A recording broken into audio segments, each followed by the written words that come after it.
ঘরের মেঝেতে এসে পড়েছে এক টুকরো সোনালি রোদ। দেখে মনে হয় বহু যত্নে কাটা এক ফালি রাংতা পড়ে আছে আপন খেয়ালে। সে যেন প্রেমের উত্তাপ, স্নেহের উষ্ণতা। বারান্দার গাছগুলির ছায়া ঝিলমিল করছে তার গায়ে।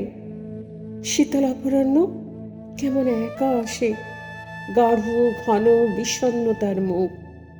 এই এক ফালি রোদ যেন তার অন্তরের ঘুমিয়ে থাকা প্রেম, যে বারে বারে তার হিমেল অচল টেনে বলে, আমি আছি, তোমার কোলেই আমি আছি। আমি কাজ অকাজের অবসরে এই রোদ্দুরটির বন্ধু হতে চাইলাম। পাশটিতে বসে আলতো হাত রাখলাম তার গায়ে।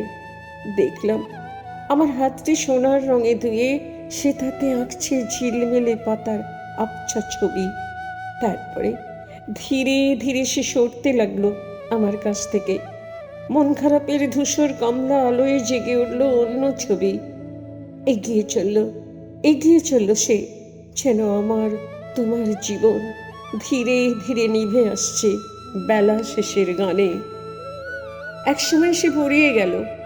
একলা ঘরে বসে আছি তার যাওয়ার পথের দিকে চেয়ে। না, কিচ্ছুটি সে ফেলে যায়নি। যেটুকু রয়ে গেছে সেটুকু ফিরে আসার প্রতিশ্রুতি। আর বাকিটা কিছু মুহূর্তের মূল্যবান স্মৃতি, এক ফালি রৌদ্রের সঙ্গে হঠাৎ বন্ধুত্বের।